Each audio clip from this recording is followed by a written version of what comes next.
السلام عليكم ورحمة الله وبركاته.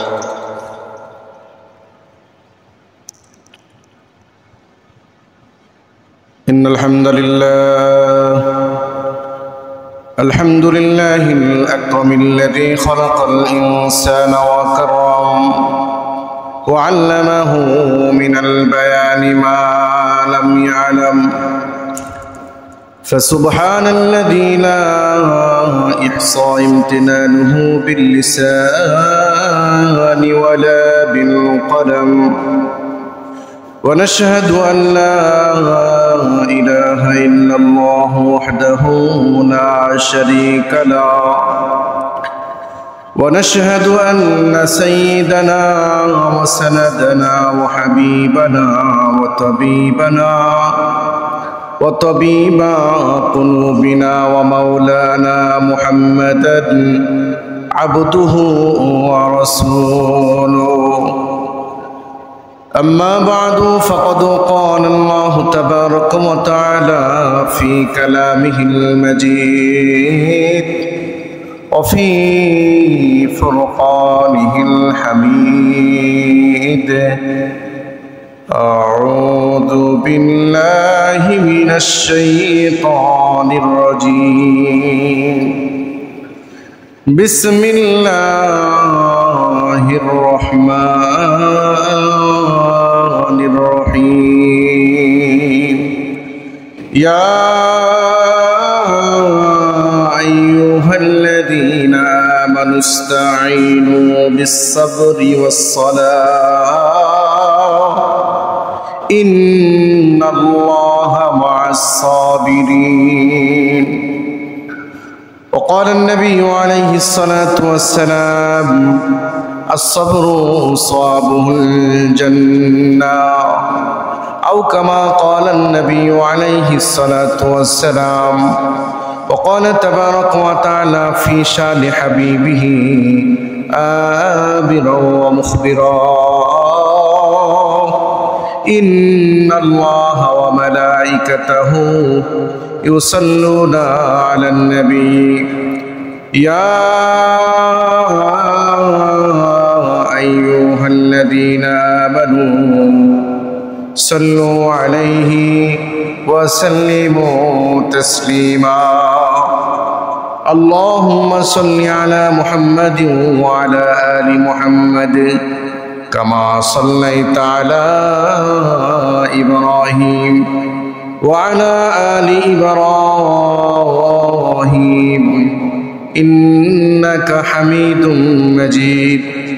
اللهم بارك على محمد وعلى آل محمد كما باركت على إبراهيم وعلى آل إبراهيم إنك حميد مجيد.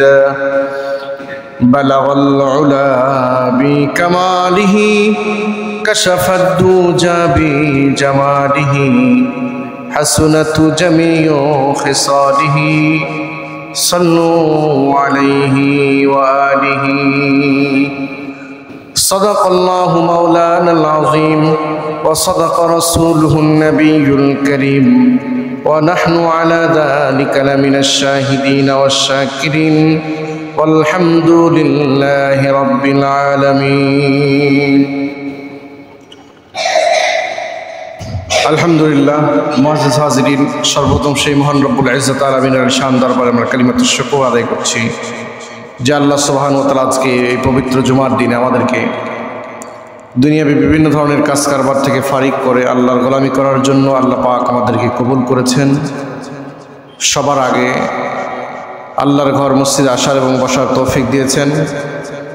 আমরা আসতে পেরেছি, বসতে পেরেছি, এই জন্য সেই মহান মালিকের দরবারে দিল থেকে, অন্তরের অন্তরস্থল থেকে সমস্বরে আওয়াজটা উঁচু করে আমরা জোরে বলছি আলহামদুলিল্লাহ। লক্ষ লক্ষ দুরূদ এবং সালাম বর্ষিত হোক সরকারে দো জাহান, শফিউল মুজরিমিন, দো জাহানের বাদশা নবী মুহাম্মদ আরবি সাল্লাল্লাহু আলাইহি ওয়া আলিহি ওয়াসাল্লামের উপর। সম্মানিত ভাইরা, দুনিয়াতে আল্লাহ পাক আমাদেরকে পাঠিয়েছেন। আমরা যে দুনিয়াতে এখনো ভালো সুস্থ আছি, সাবলীল ভঙ্গিমায় আছি, সুস্বাস্থ্য আল্লাহ পাক দান করেছেন। বিপদ আপদ বালা মুসিবত থেকে যাদেরকে আল্লাহ পাক হেফাজত করেছেন তারা সবাই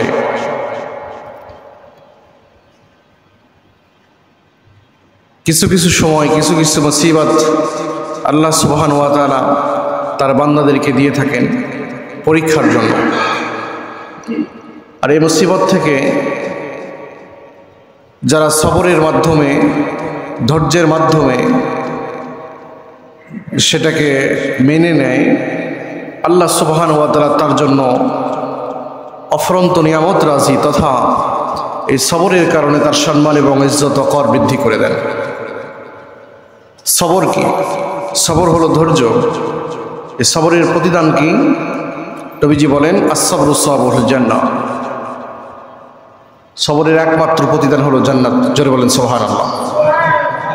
সবরকারীকে আল্লাহ পাক সরাসরি জান্নাত দিবেন। এজন্য আল্লাহ পাক বলেন ইন্নাল্লাহা মা'আস সাবিরিন, নিশ্চয় আমি সবরকারীদের সাথে আছি। সুবহানাল্লাহ বলেন। সবর হলো এমন একটা ইবাদত, আল্লাহ তাআলার পক্ষ থেকে যদি সবর করে, অর্থাৎ কোনো মুসিবত আসে এবং কোনো বান্দা যদি সবর করে, আল্লাহ তাবারক ওয়া তাআলা এই বান্দার মর্যাদা আকাশচুম্বী করে দেন, আকাশচুম্বী হয়ে যায় সবরের মাধ্যমে। সবর করেছিলেন পৃথিবীতে যত আম্বিয়া কিরাম পৃথিবীতে আসছিলেন, তাদের মধ্যে প্রায় নবীরাই সবর করেছেন। ধৈর্যের মহাপরীক্ষার মধ্যে তারা সাকসেস হয়েছেন। এমনকি কিছু কিছু পয়গম্বরকে আল্লাহ পাক এত পরীক্ষা নিয়েছেন, তারা এমন সবরকারী ছিলেন যে আল্লাহ সুবহানাহু ওয়া তাআলা তাদের উপর রাজি এবং সন্তুষ্ট হয়েছে। সুবহানাল্লাহ। এই জন্য সবর হলো মুমিনদের সম্মান বৃদ্ধি করার একটা মাধ্যম। এই জন্য সবর কয়েকটা দিক থেকে হয়ে থাকে। আজকে আমরা এই বিক্ষিপ্তভাবে এই পৃথিবীর যে অবস্থা, সবরের যে ঘাটতি, সবর করলে ফজিলত কি এবং সবর কিভাবে করা যায়, সবরের প্রতিদান কি, এক কথায় ভরসা করব কার উপর? জোরে বলেন আল্লাহর উপর ভরসা করব। ভরসার মালিক, ভরসা আমরা যার উপর করব তিনি হলেন আল্লাহ সুবহানাহু ওয়া তাআলা। মুমিনদের ভরসার স্থান কি হবে, এটা আমাদের জন্য অত্যন্ত গুরুত্বপূর্ণ একটা বিষয় বলে আমরা মনে করছি যে সবরের তাৎপর্য কি হবে এবং মুমিন ভরসা করবে কার উপর। মুমিনের ভরসা হবে সদা সর্বদাই আল্লাহ তাআলার উপর। আমার এবং আপনার পৃথিবীতে কোনো শক্তি পাওয়ার ক্ষমতা কিছুই নাই। যা কিছু শক্তি আছেন, সকল ক্ষমতা, সকল শক্তির উৎস আল্লাহ। সুতরাং আসমান থেকে যদি আমার এবং আপনার উপর কোনো আল্লাহ পাক হেফাজত করুন, যদি কোনো সবরের মাধ্যম আসে, অর্থাৎ কোনো পরীক্ষা আসে এবং সবর ধারণ করতে হয়, তখন মুমিন সবর করবে এবং এই সবরের প্রতিদান হবে মুমিনদের জন্য জান্নাত। সুবহানাল্লাহ। জান্নাতের চাইতে বড় নিয়ামত আর মুমিনের জন্য কিছুই নাই। এই জন্য দুনিয়ার এই সংকীর্ণ জিন্দেগিতে যদি মুমিন যথা টাইমে সবর ইখতিয়ার করতে পারে, তাহলে তার জন্য সম্মান এবং ইজ্জত আল্লাহ পাক বৃদ্ধি করবেন। কিন্তু দুঃখ এবং পরিতাপের বিষয় হলো আমরা কোনোভাবেই সবর ইখতিয়ার করতে পারি না এবং ভরসা আল্লাহর উপর করতে পারি না। তার একমাত্র কারণ হলো এই দুনিয়ার মোহটা, দুনিয়ার মহাব্বতটা আমাদেরকে এমন করে গ্রাস করেছে যে যেখান থেকে আমরা বের হওয়ার কোনো স্রোত খুঁজে পাচ্ছি না। তো সবর করেছিলেন হযরতে খলিলুল্লাহ ইব্রাহিম আলাইহিস সালাতু ওয়াস সালাম, সবর করেছিলেন। ইব্রাহিম খলিলুল্লাহ আলাইহিস সালাতু ওয়াস সালাম যখন তাওহীদ পেলেন, একত্ববাদ আল্লাহকে খুঁজে পেলেন, তখন তৎকালীন নমরুদের দোসররা যারা ছিল, নমরুদের পক্ষে যারা ছিল, তারা ইব্রাহিম খলিলুল্লাহকে কেমন করে ধ্বংস করে দেওয়া যায়, হত্যা করে শেষ করে দেওয়া যায় এই পরিকল্পনা করছিল। আল্লাহ তাবারক ওয়া তাআলা কালামুল্লাহতে ইব্রাহিম খলিলুল্লাহ আলাইহিস সালাতু ওয়াস সালামের এই ঘটনাকে উল্লেখ করেছেন। আল্লাহ সুবহানাহু ওয়া তাআলা বলেন, ইব্রাহিম খলিলুল্লাহকে যখন তারা আগুনের মধ্যে নিক্ষেপ করেছিল। একমাত্র একটাই অপরাধ ছিল ইব্রাহিম খলিলুল্লাহ, সেটা হলো তিনি তৌহিদের পক্ষে ছিলেন। তৌহিদ মানে একত্ববাদ, আল্লাহকে বিশ্বাস করেছিলেন। তৌহিদ হলো লা ইলাহা ইল্লাল্লাহু মুহাম্মাদুর রাসূলুল্লাহ। তৌহিদের কালেমা হলো এটা। ইব্রাহিম খলিলুল্লাহ যখন দাওয়াত নিয়ে গিয়েছিলেন, ইব্রাহিম খলিলুল্লাহ যখন বলেছিলেন, তৎকালীন যুগের নমরুদের এই দলদেরকে বলেছিলেন, তোমরা যে মূর্তির পূজা করো, উপাসনা করো, এই মূর্তির বিন্দু পরিমাণ কোনো ক্ষমতা নাই। ক্ষমতার মালিককে? জোরে বলুন কে? আল্লাহ। মানুষের হাতের তৈরি দিয়ে যারা তৈরি করে বানিয়েছে, এই মূর্তির কোনো বিন্দু পরিমাণ কোনো ক্ষমতা নেই। ইব্রাহিম খলিলুল্লাহর এই কথাকে শুনে তারা ইব্রাহিম খলিলুল্লাহকে হত্যা করার ষড়যন্ত্র করেছিল। দীর্ঘদিন যাবৎ পর্যন্ত তারা খড়ি এবং লাকড়িগুলোকে একত্রিত করে সেখানে আগুনও লাগিয়ে দিয়েছিল। এক পর্যায়ে ইব্রাহিম খলিলুল্লাহকে হাত পা বেঁধে যখন ওখানে ফেলা হবে, আল্লাহ পাক বলেন, কুলনা ইয়া নারু কুনি বারদাও ওয়া সালামান আলা ইব্রাহিম। ইব্রাহিম খলিলুল্লাহকে যখন আগুনের মধ্যে নিক্ষেপ করা হয়েছিল, তিনি সবর করেছিলেন একমাত্র আল্লাহর। সুবহানাল্লাহ বলেন। আল্লাহ পাক প্রতিদান দিয়েছিলেন ইব্রাহিম খলিলুল্লাহকে। তিনি যখন সবর করেছিলেন, আল্লাহ পাক আগুনকে অর্ডার দিয়েছিলেন, ইয়া নারু কুনি বারদাও ওয়া সালামান আলা ইব্রাহিম। ও আমার আগুন, খবরদার আমার খলিলের একটা লোম তুই পোড়াতে পারবি না। সুবহানাল্লাহ বলেন। কারণ আগুনের খালেক কে? জোরে বলুন কে? আল্লাহ। আগুনকে কে বানিয়েছেন? আল্লাহ। এখনো আগুনকে যদি আল্লাহ পাক বলেন একটা তুই কাউকে জ্বালাইতে পারবি না, পোড়াতে পারবি না, আগুন স্তব্ধ হয়ে যাবে, বন্ধ হয়ে যাবে। কারণ আগুনের কোনো ক্ষমতা নাই। সব কিছু ক্ষমতার মালিক আল্লাহ। এই জন্য মুমিন ভরসা করবে কার উপর? আল্লাহর উপর। সবর করেছিলেন ইব্রাহিম খলিলুল্লাহ আলাইহিস সালাতু ওয়াস সালাম, সবর করেছিলেন। বারদাও ওয়া সালামান আলা ইব্রাহিম, শান্তির একটা বিছানা আল্লাহ পাক তৈরি করে দিয়েছিলেন ইব্রাহিম খলিলুল্লাহকে।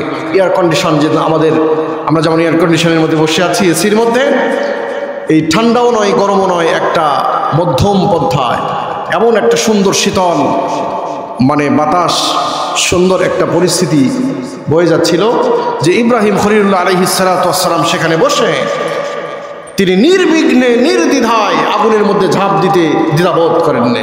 কারণ তিনি সবর করেছিলেন আল্লাহর উপর।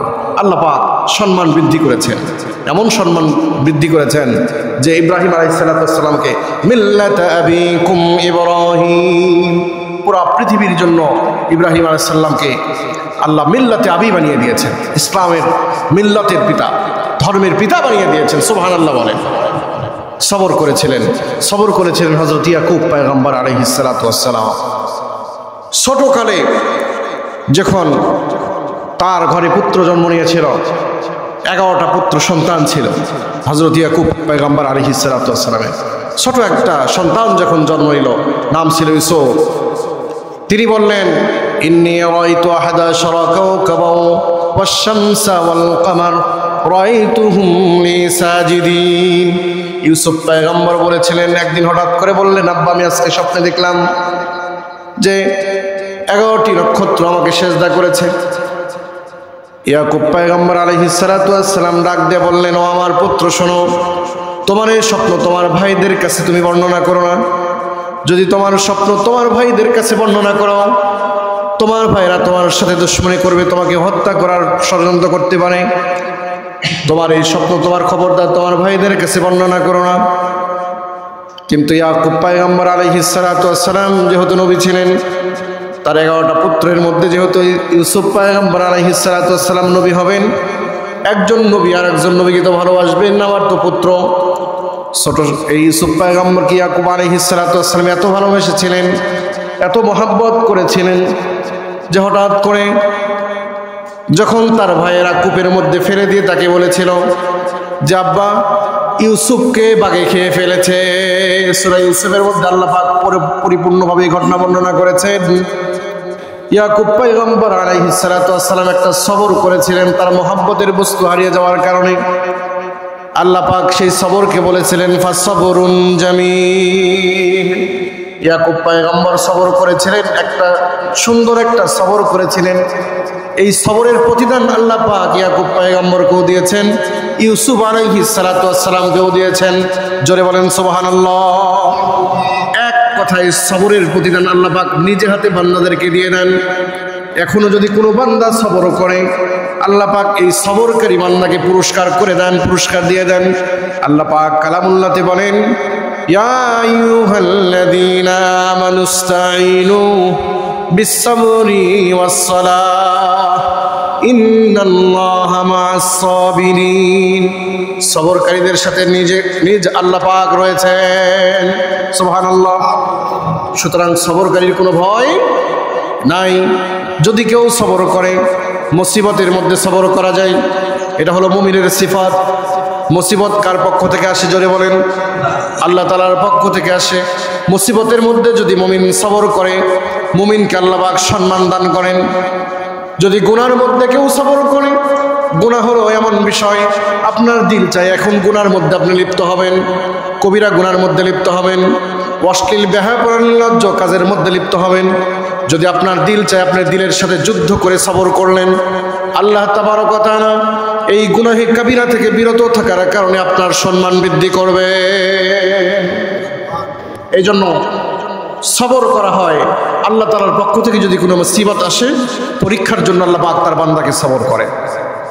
ধৈর্য কেমন সেটা দেখেন, এই বান্দা কেমন করে ধৈর্য ধারণ করে এটা দেখেন।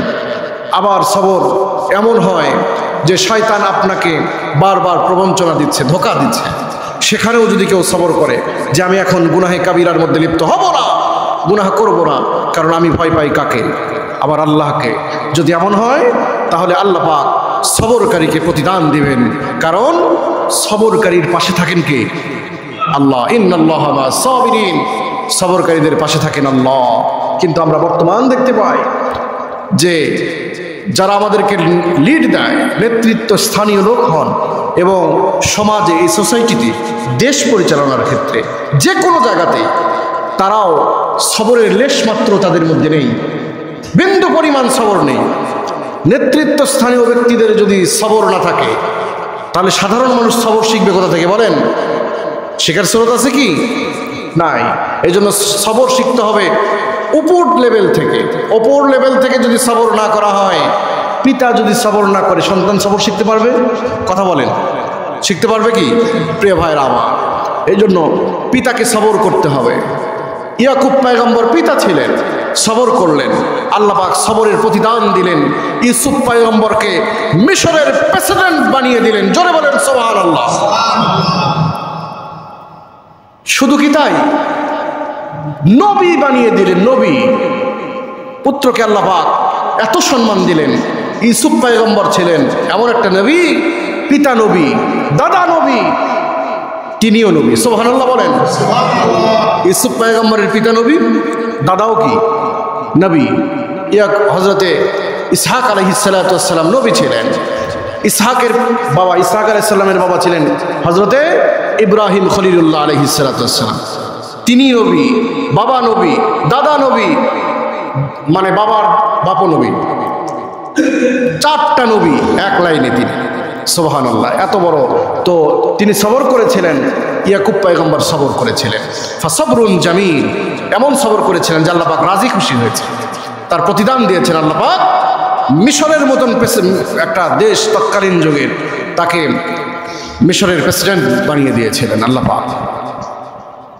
এমন মেধা দিয়েছিলেন, স্বপ্নের ব্যাখ্যার তাবিরের একটা তাকে শক্তি দেওয়া হয়েছিল। তাকে মানে অন্যায়ভাবে দীর্ঘদিন পর্যন্ত জেল খাটানো হয়েছে, জেলের মধ্যে তিনি ছিলেন। তিনি সবর করেছিলেন আল্লাহর কাছে, সাথে আল্লাহর উপর সবর করেছিলেন। আল্লাহ পাক এই 7 বছর জেল খাটার যে একটা প্রতিদান, সেটাকে দিয়েছিলেন, সরাসরি হাতে দিয়েছিলেন। সেটা হলো মিশরের অর্থ মন্ত্রণালয় পুরোপুরি তাকে দায়িত্ব দেওয়া হয়েছিল। সুবহানাল্লাহ বলে। এখনো যদি কেউ সবর করে, আল্লাহ পাক তাকে মর্যাদাশীল করবেন, কোনো দ্বিধা নেই। কিন্তু আমরা দেখতে পাই যে আমাদের নৈতিক যে একটা শিক্ষা, এই শিক্ষা আমাদের নেতৃত্ব স্থানীয় ব্যক্তিদের মধ্যে না থাকার কারণে সবরের কোনো বালাই তাদের মধ্যে নেই, বিন্দু পরিমাণ সবর তাদের নেই। যদি নেতার সাথে সাধারণ একটা মানুষ কথা বলতে যায়, তিনি সবর কেমন করে ধরতে হয় এটা শিখেননি, তাহলে সাধারণ মানুষ কেমন করে আমরা সবর শিখবো? বলেন, মুহাম্মদুর রাসূলুল্লাহ বিশ্ব নবী ছিলেন, বিশ্ব নেতা ছিলেন, সবরের কোনো ঘাটতি ছিল না। সুবহানাল্লাহ বলেন। আমাদের নবী ছিলেন সবরের সূত্র মাকামে আদিষ্ট ছিলেন। ছোট নবীজি যখন দুইটা পুত্রের সন্তান, মানে দুইটা পুত্র সন্তান আল্লাহ পাক তার ঘরে দিলেন, একের পর এক সন্তানকে আল্লাহ পাক নিয়ে নিলেন, তিনি সবর করলেন। নবী সাল্লাল্লাহু আলাইহি ওয়াসাল্লামকে 3 বছর যাবত মক্কার কাফেররা মানে এক ঘরে করে রেখেছিল, মানে কোনো বাড়ির সাথে কোনো যোগাযোগ নেই, ঘরের মধ্যে থেকে বের হতে পারবে না। নবী সাল্লাল্লাহু আলাইহি ওয়াসাল্লাম পরিবারের সদস্যরা ওই সময় হযরতে খাদিজাতুল কুবরা রাদিয়াল্লাহু তাআলা আনহা ছিলেন। এমত অবস্থায় গাছের পাতা খেয়ে খেয়ে নবীজি দিন কাটিয়েছেন। আল্লাহু আকবার বলেন। দাঁতগুলো ছাগলের দাঁতের মতন কালো হয়ে গিয়েছে, যার দাঁত ছিল হীরা মণিমুক্তার মতন দাঁত, বুক বের করলে দাঁত থেকে সঙ্গে সঙ্গে হীরার মতন আলো বের হতো। সুবহানাল্লাহ। সেই নবীজি পাতা খেয়েছেন, তাকে বের করতে দেওয়া হয়নি, সবর করেছিলেন নবীজি, তাদের মানে প্রতিহত করেননি, সবর করেছিলেন। বিশ্ব নেতা কেমন হতে হয়, তার ক্যারেক্টার কেমন হতে হয় এটা দেখিয়ে দিয়েছেন। সুবহানাল্লাহ বলেন, দেখিয়ে দিয়েছেন। তারপরে কি হয়েছে সম্মানিত ভাইয়ের আমার, নবী সাল্লাল্লাহু আলাইহি ওয়াসাল্লামের চাচা ইন্তেকাল করলেন, বিবি ইন্তেকাল করলেন, হযরত খাদিজাতুল কুবরা রাদিয়াল্লাহু তাআলা আনহা। নবীজির সাথে এসে কেউ মানে ভালো করে সুন্দর ব্যবহার করবে এমন লোক নাই, সবর করলেন। আল্লাহ তাবারক ওয়া তাআলা প্রতিদান দিলেন, এমন প্রতিদান, মক্কা থেকে তারা নবীজিকে এমন করে আক্রমণ করল যে নবী সাল্লাল্লাহু আলাইহি ওয়াসাল্লাম মক্কা থেকে মদিনায় হিজরত করে গেলেন। আল্লাহ পাক পুরা পৃথিবীতে নবীজি সাল্লাল্লাহু আলাইহি ওয়াসাল্লামের এই আদর্শকে বিস্তার করে দিলেন। সুবহানাল্লাহ। আস-সাবরু সাওয়াবুল জান্নাহ, সবরের প্রতিদান হলো জান্নাত। আর দুনিয়াতে আল্লাহ পাক সম্মানের মুকুট পরিধান করে দেন। নেতার চরিত্র কেমন হতে হয় এটা নবীজি দেখিয়ে দিয়েছেন। অতএব নেতার কাজ হবে ধৈর্যের স্টিম রোলার চালিয়ে যাওয়া। তার উপর যতই আঘাত আসুক, যতই অপমানজনক কথা বলুক সাধারণ জনগণ, তিনি ধৈর্যের বাঁধ ভাঙবেন না। এটা হলো নেতার দায়িত্ব এবং কর্তব্য। অথচ আমরা দেখতে পাই যে সামান্য কিছু সময় যদি ব্যাঘাত ঘটে, আমাদের নেতাদের ধৈর্যের বাঁধ ভেঙে যায়, আর ধৈর্য ধারণ করতে পারেন না। কিন্তু নবী সাল্লাল্লাহু আলাইহি ওয়াসাল্লাম ধৈর্যের বাঁধ কখনোই ভাঙেননি। বিশ্বনবী মুহাম্মদ আরবি সাল্লাল্লাহু আলাইহি ওয়াসাল্লাম ধৈর্য ধারণ করেছেন। তাকে তিনি রুকুতে গিয়েছেন, সেজদাতে গিয়েছেন, তাকে নারী ভুঁড়ি, উটের নাপাক নারী ভুঁড়ি নবীজির ঘাড়ের উপর ফেলে দেওয়া হয়েছে। তিনি আঘাতের প্রতি উত্তর দিতে পারতেন, কিন্তু দেননি, সবর করেছেন। সুবহানাল্লাহ বলে। সেজদায় পড়ে আছেন নবী সাল্লাল্লাহু আলাইহি ওয়াসাল্লাম। সেজদায় পড়ে অবস্থায় আবু জেহেলের নেতৃত্বে উটের পচা নারী ভুঁড়ি একত্রিত করে উপর থেকে নবীজির উপর চাপ দিয়ে ফেলে দেওয়া হলো। নবীজি সেজদায় পড়ে আছেন, আল্লাহর সাথে কথা বলছেন। এমত অবস্থায় সাইয়্যিদাতুন নিসাই আহলিল জান্নাহ, নবীজির কলিজার টুকরা হযরতে ফাতেমার কাছে সংবাদ গেল যে, ও ফাতেমা, তোমার বাবার উপর আবু জেহেলের নেতৃত্বে উটের পচা নারী ভুঁড়ি ফেলে দেওয়া হয়েছে। হযরতে ফাতেমা রাদিয়াল্লাহু তাআলা আনহা পাগল হয়ে গেলেন, দৌড়ে আসলেন।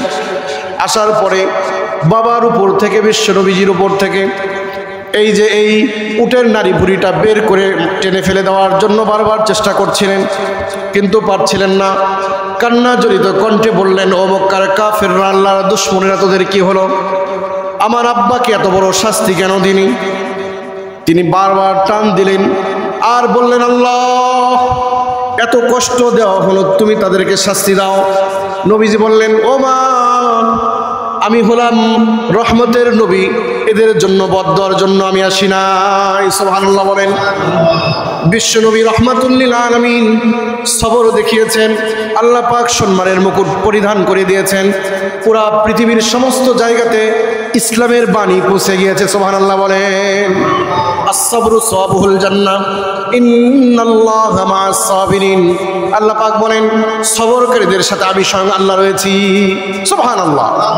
এজন্য যারা সবর করবেন তাদের সাথে আল্লাহ রয়েছে। সবরকারীরা একা একা নয়, সবরকারীদের সাথে আল্লাহ আছেন। আমরা দেখতে পাই যে স্বামী বাড়িতে গিয়ে স্ত্রীর উপর আক্রমণ করেন, নাউজুবিল্লাহি মিন যালিক বলেন, নাউজুবিল্লাহ বলেন। আপনার জান্নাতের সর্বপ্রথম সাথী হলো আপনার স্ত্রী, আর স্ত্রীর জন্য জান্নাতের সর্বোচ্চ মাকামে রাখা হবে তার স্বামীকে। সুবহানাল্লাহ বলেন। তো জান্নাতের সাথীর সাথে আপনি কি আচরণ করবেন ইসলাম বলে দিয়েছে। নবীজি বলেছেন আমি আমার স্ত্রীদের কাছে ভালো। সুতরাং যারা স্ত্রীদের কাছে ভালো তারা পুরো পৃথিবীর কাছে ভালো না হলেও আল্লাহর কাছে ভালো। সুবহানাল্লাহ বলেন। অতএব আমরা দেখতে পাচ্ছি বর্তমান যুগে সামান্য কিছু কথা কাটাকাটি নিয়ে স্ত্রীকে হত্যা করছে, আবার স্ত্রী স্বামীকে হত্যা করে দিচ্ছে। নাউজুবিল্লাহ বলেন।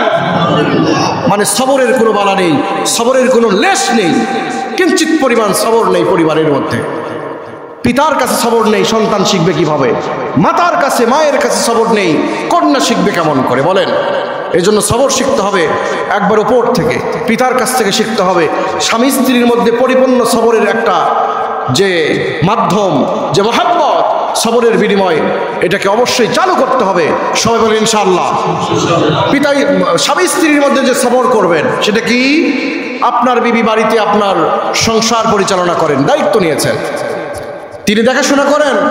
এই দেখাশোনা করতে গিয়ে যথা টাইমে খাবার তৈরি নাও হতে পারে।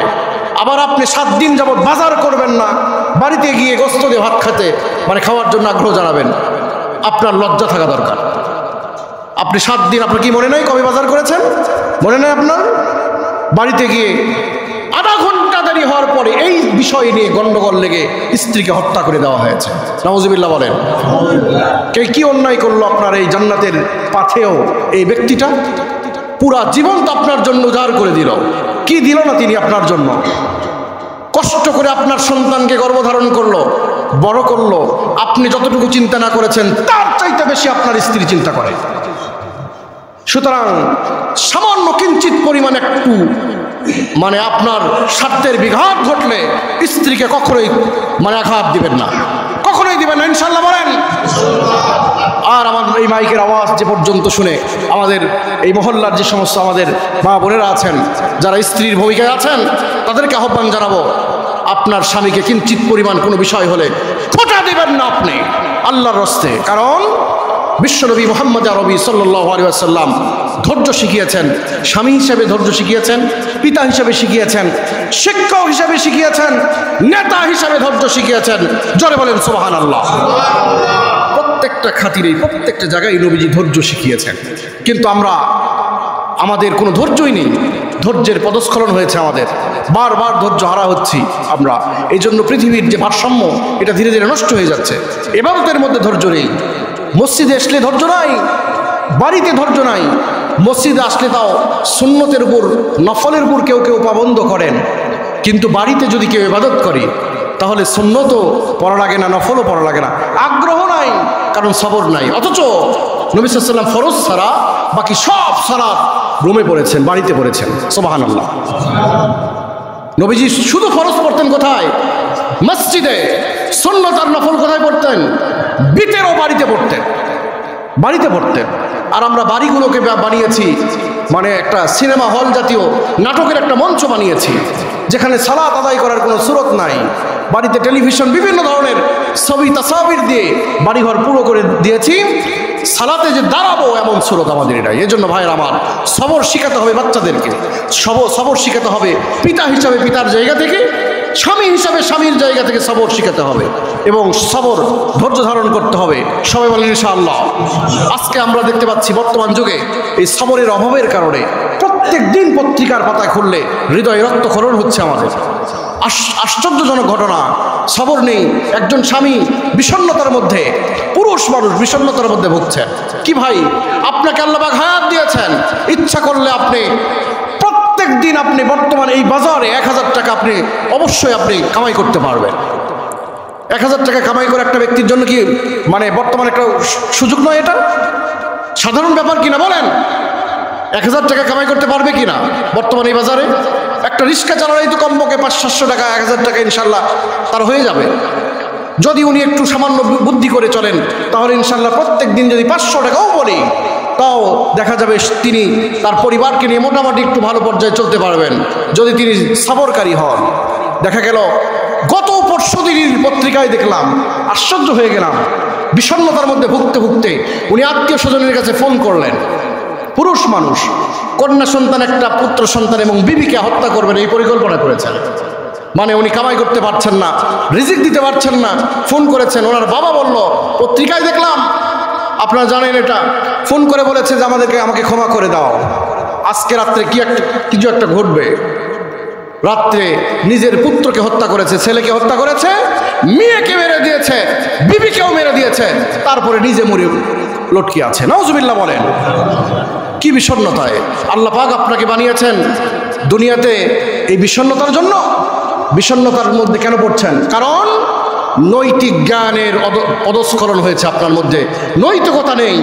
আল্লাহ এবং আল্লাহ রসুলের পক্ষ থেকে যে দিন এসেছে, সবরের যে একটা আমল এসেছে, এই সবরটা নাই। সবর যদি থাকতো, আইয়ুব আলাইহিস সালাতু ওয়াস সালামের নাম শুনেছেন, 1 মিনিট, আইয়ুব আলাইহিস সালামের নাম শুনেছেন, এই পায়ের পাতা থেকে নিয়ে মাথার তালু পর্যন্ত প্রত্যেকটা অঙ্গ গলে গিয়েছিল। আল্লাহু আকবার বলেন। নবী ছিলেন তিনি, আল্লাহর নবী, তার যদি এমন অবস্থা হয়, এত বড় মুসিবত। আমরা একটা সামান্য ফোঁড়া দিলেই তো আমরা কাবু হয়ে যাই। একটা ডেঙ্গু মশা যদি আমাদেরকে কামড়ায়, আমাদের আর কিছুই করার নেই, শেষ হয়ে যায়, পাগল হয়ে যাওয়া লাগে। পায়ের তালু থেকে নিয়ে মাথার চান্দি পর্যন্ত প্রত্যেকটা অঙ্গ পচে গিয়েছিল। আইয়ুব পয়গম্বর আলাইহিস সালাতু ওয়াস সালাম সবর করেছিলেন, এত সবর করেছিলেন যে বলেছিলেন যে রব্বি মাসসানিয়াদ দুররু ওয়া আনতা আরহামুর রাহিমিন। আল্লাহ, আমি খুব কষ্ট, এই যে রব্বি মাসসানিয়াদ দুররু, আল্লাহ তুমি মুসিবত আমার কাছ থেকে দূর করে নাও। ওয়া আনতা আরহামুর রাহিমিন, আল্লাহ তুমি তো অত্যন্ত দয়ালু। দোয়া করেছেন, সবর করেছেন, দোয়া করেছেন। আল্লাহ পাক তার পরিবারের প্রত্যেকটা সন্তান মরে গিয়েছিল, ইন্তেকাল করেছে, শুধু বিবি তার কাছ থেকে সরেননি। আল্লাহ পাক এই সবরের প্রতিদান দিয়েছিলেন, তাকে পুনরায় পূর্বের মতন চামড়া দান করেছিলেন। সুবহানাল্লাহ বলেন। তার সন্তানদেরকে জীবিত করে দিয়েছিলেন। সুবহানাল্লাহ বলেন। আস-সাবরু সাওয়াবুল জান্নাহ ইন্নাল্লাহা মা'আস সাবিরিন। আজকের আলোচনার মূল বিষয় ছিল এটা আমাদের, যে আমরা সবরকারী হব ইনশাআল্লাহ বলেন। সবরকারী হব। ভাইরা আমার, প্রত্যেকটা ক্ষেত্রে আমাদের সবরটা চলে যাওয়ার কারণে, পদস্খলন হওয়ার কারণে আমাদের সমাজে আমরা কোনোভাবেই আমরা এর প্রতিদান পাচ্ছি না। তো আল্লাহ পাক আমাদেরকে উত্তমভাবে এই জিন্দগিটা, বাকি জিন্দগি যেটা আছে, আমাদের হায়াত আছে, এই হায়াতের মধ্যে সবরটা করে করে শেষ পর্যন্ত যাওয়ার তৌফিক দান করেন। আল্লাহুম্মা আমিন। আমরা যদি কোনো বিপদের মধ্যে পড়ি, মুসিবতের মধ্যে পড়ি, সবর যেন আমাদের কাছ থেকে না চলে যায়। সবাই বলেন ইনশাআল্লাহ।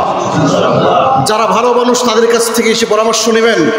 যদি কোনো বিপদের মধ্যে পড়েন, ডিপ্রেশনের মধ্যে পড়েন, ভোগেন, তাহলে আপনি এসে 2 রাকাত সালাত পড়বেন, আপনার কিছুই জানা লাগবে না। মসজিদে আসবেন, যদি বাড়িতে পরিবেশ না থাকে, মসজিদে আসবেন, 2 রাকাত সালাত পড়ে আল্লাহর কাছে দোয়া করবেন। ইনশাআল্লাহ আপনি এই ডিপ্রেশন থেকে হেফাজত হবেন ইনশাআল্লাহ। আল্লাহ পাক আমাদের সবাইকে নিরাপদের সাথে, সুস্থতার সাথে নেক হায়াত দান করেন। আল্লাহুম্মা আমিন। এবং আমাদের জিন্দেগিতে আল্লাহ পাক পরিপূর্ণ সবর দান করেন। ওমা তৌফিক ইল্লা বিল্লাহ।